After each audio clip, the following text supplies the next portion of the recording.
विधी क्रमांक 5 आहे ना 5 लक्षवेधी क्रमांक 5.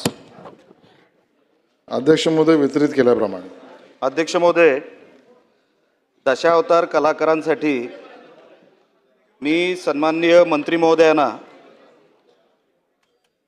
महोदयांनीच एक मीटिंग लावली होती 26 मे 2025 रोजी. असतील ना, त्यांना सांगा जरा. त्यामध्ये काही विषय अध्यक्ष महोदय त्या मीटिंगमध्ये मी ठेवले होते.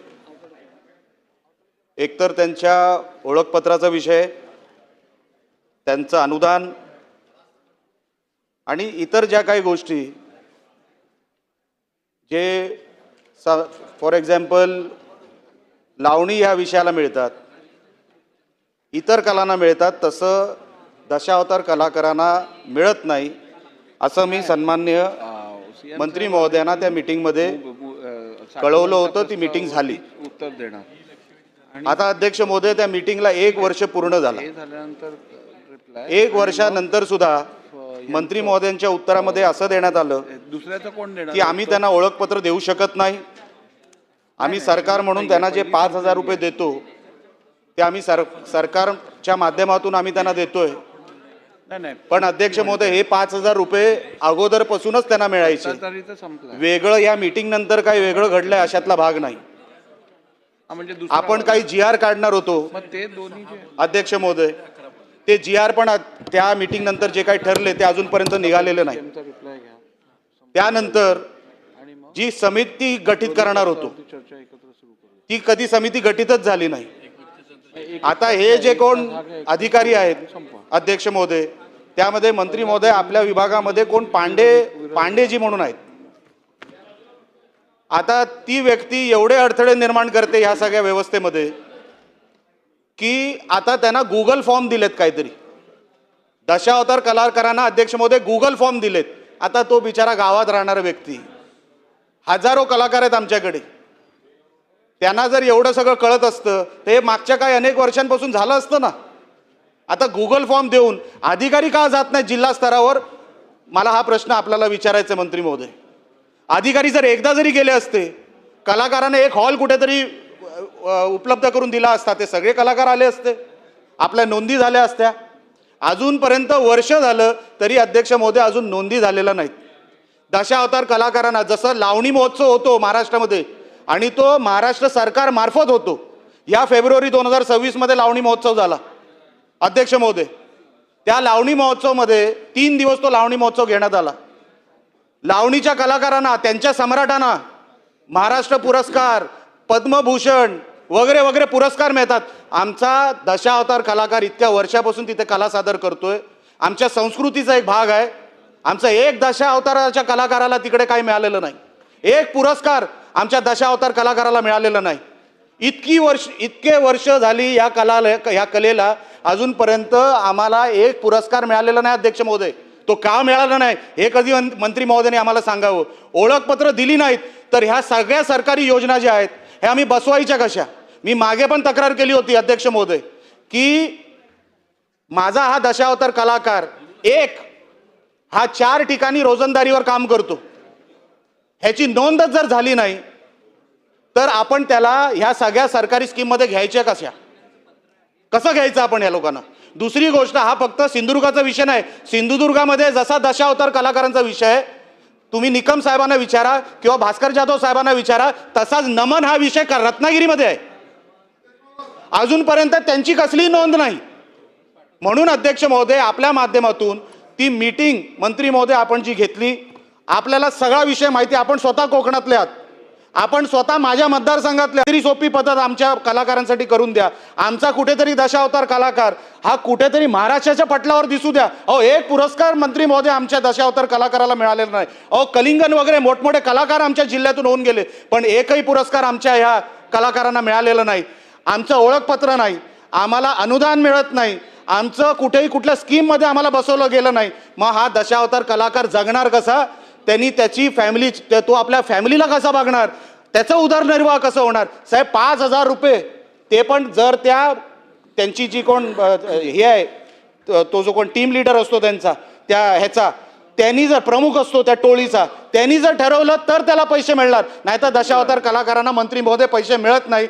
माझ्या दशावतार कलाकारांना पैसे कधी मिळणार, त्यांचे हे सगळे विषय कधी सुटणार आणि त्यांना महाराष्ट्राच्या नकाशावर कधीतरी काय मिळणार आहे की नाही. आपण फड बघतो, आपण लावणीचे आपण अनेक पुरस्कार इथे जाहीर करतो, त्यांचं मानधन त्यांचं अनुदान आपण जाहीर करतो, पण माझ्या दशावतार कलाकारांसाठी अनेक वर्षांची परंपरा आमच्या कोकणातली अजूनपर्यंत एक फुटी कवडी त्यांना मिळालेली नाही. म्हणून माझी विनंती अध्यक्ष महोदय, मंत्री महोदयांनी आज काहीतरी दशावतार कलाकारांना, आमच्या नमनच्या कलाकारांना काहीतरी जाहीर करावं, जे आमच्या त्या चौकटीत बसतील, आमच्या त्या सरकारच्या कुठल्या तरी योजनेत बसतील, असं काहीतरी आज सरकारच्या माध्यमातून मंत्री महोदयांनी जाहीर करावं. अध्यक्ष महोदय, सन्माननीय सदस्य निलेश राणे साहेब यांनी जो प्रश्न या ठिकाणी लक्षवेधीच्या माध्यमातून उपस्थित केला तो अतिशय गंभीर आहे, योग्य आहे आणि त्यांनी मांडलेले मुद्देही अतिशय बरोबर आहे. सन्माननीय अध्यक्ष महोदय, आपल्या कोकणातील विशेषतः रत्नागिरी, सिंधुदुर्ग आणि राज्यात सुद्धा काही भागात आवडीने काही लोक करत असतील. या सगळ्यामध्ये दशावताराचं महत्त्व हे पारंपरिक आहे, पौराणिक आहे, धार्मिक आहे आणि परंपरागत सुद्धा आहे. देवाचे पृथ्वीवरचे 10 अवतार या अर्थाने दशावताराची मांडणी आपण त्या ठिकाणी करतो आणि त्याच्यामध्ये स्वाभाविक आहे पौराणिक कथा, परंपरागत आपल्या गोष्टी, या सगळ्यातून आपला नट कलाकार आपल्या तालमी म्हणजे आपल्या गावातच मंदिरातच एकत्र तालमी करून त्यामधनं या सगळ्या नाट्याला निलेश राणेसाहेब उभं करतो आणि कोकणाची ओळख पूर्ण राज्यात नाही, या दशावताराची ओळख जगासमोर आणण्याचं काम आपला कलाकार करतो. त्यामुळे त्याचं जेवढं धन्यवाद करावं तेवढं त्या ठिकाणी कमी आहे.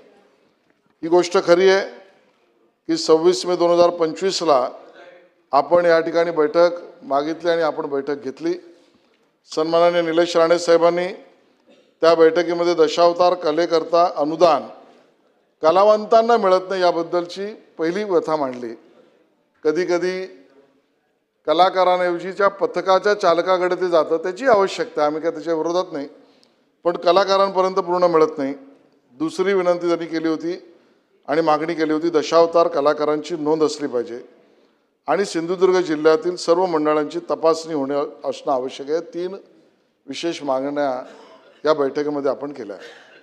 मला या ठिकाणी सांगायचं आहे की या निवेदनाच्या बैठकीच्या आधारावर आपण 12 ऑगस्ट 2025ला त्यातला निर्णय केला आणि या लोककला पॅकेज दशावतार शिफारतीसाठी आपण अजूनची समितीतली नावं, जी नावंसुद्धा मी वाचू शकतो, देवेंद्र नाईक, या ठिकाणी दत्तप्रसाद शेणे, संतोष रेडकर, राजाराम धुरी, शरद मोचेमाडकर या सदस्यांना आपली या विषयातली पॅकेजची असलेला जी समिती आहे ती राज्यस्तरीय लोककलावंतांना अनुदान पॅकेज, कला पथकांना भांडवली खर्चासाठी अनुदान व कला पथकांना प्रयोगासाठी अनुदान यासाठी या 5 सदस्यांना सुद्धा त्यामध्ये सामील करण्याच्या बाबतीतला निर्णय केला. सुरुवातीलाच मी सांगतोय की 1 वर्ष झाल्यानंतर सुद्धा या संदर्भामध्ये कारवाई पुढे जी प्रशासकीय स्तरावर झाली नाही, आपण अधिकाऱ्याचं नाव सुद्धा घेतलं. त्यामुळे पहिलं तर मी आपल्याला सांगतो की या प्रशासकीय स्तरावर जी दिरंगाई झाली त्याबद्दल चौकशी मी करीन. माननीय सांस्कृतिक सचिवांच्या अंतर्गत याची चौकशी आणि आवश्यकता असेल तर कारवाई सुद्धा आम्ही करू. हा पहिला मुद्दा आहे. दुसरा आपला ज्या ठिकाणी मुद्दा आहे तो की या सर्व आमच्या दशावतारी कलाकारांसाठी अनुदान आणि बरोबरीने प्रयोगासाठीचं अनुदान करण्याची योजना आहे का? तर अध्यक्ष महोदय, 1 जानेवारी 2008चा आपला GR आहे आणि त्याप्रमाणे विशेषतः 5 विविध कलांसाठी, लोककलांसाठी आपण त्यामध्ये प्रावधान केलं आणि त्या लोककला म्हणजे पूर्णवेळ तमाशा, हंगामी तमाशा, दशावतार, खडी गंमत, शाहिरी आणि संगीत भारी, त्यांच्या भांडवली गुंतवणुकीसाठी काही अनुदान आणि बरोबरीने प्रत्येक प्रयोगाला त्यांना काही अनुदान या स्वरूपाची भूमिका घेतली.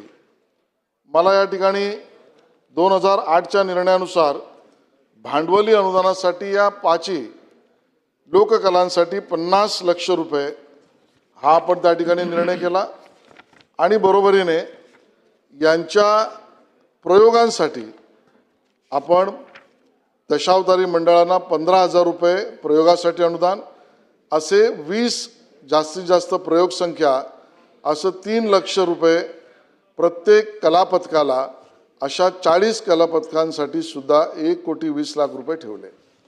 पण होतंय काय, ज्याचा उल्लेख आपण त्या ठिकाणी केला की आमची कलाकार मंडळी आहेत नाही, गावातली जी मुलं मुली आहेत, मग पेटी वाजवणारा वादक पण असो किंवा संगीत नियोजन करणारा असो किंवा माईकवाला करणारा असो किंवा तंबूवर काम करणारा असो, या सगळ्याला कधी कधी कला पथकाला अनुदान मिळतं पण कलाकारापर्यंत ते पोचत नाही, अशी सुद्धा आपण त्या ठिकाणी व्यथा त्या ठिकाणी मांडली. आणि म्हणून आज मी या ठिकाणी घोषित करतोय की दशावतारासाठी सुद्धा आणि याबरोबर 5 अन्य कलाकारांसाठी लोककलांसाठी जे 2,22,00,000 रुपयाचं अनुदान आपण जे ठरवलं होतं ते आपण वाढवण्याचा निर्णय करतो, जेणेकरून दशावतारी मंडळींना सुद्धा त्यातलं मिळावं. हे अनुदान 2,22,00,000वरनं दुप्पट 4,40,00,000 आपण करू, म्हणजे ते जास्तीत जास्त दशावतारातल्या सुद्धा करण्यासाठी येईल. एक. दुसरं, कला पथक चालवणारे जे आहेत त्यांच्याही काही अडचणी आहेत.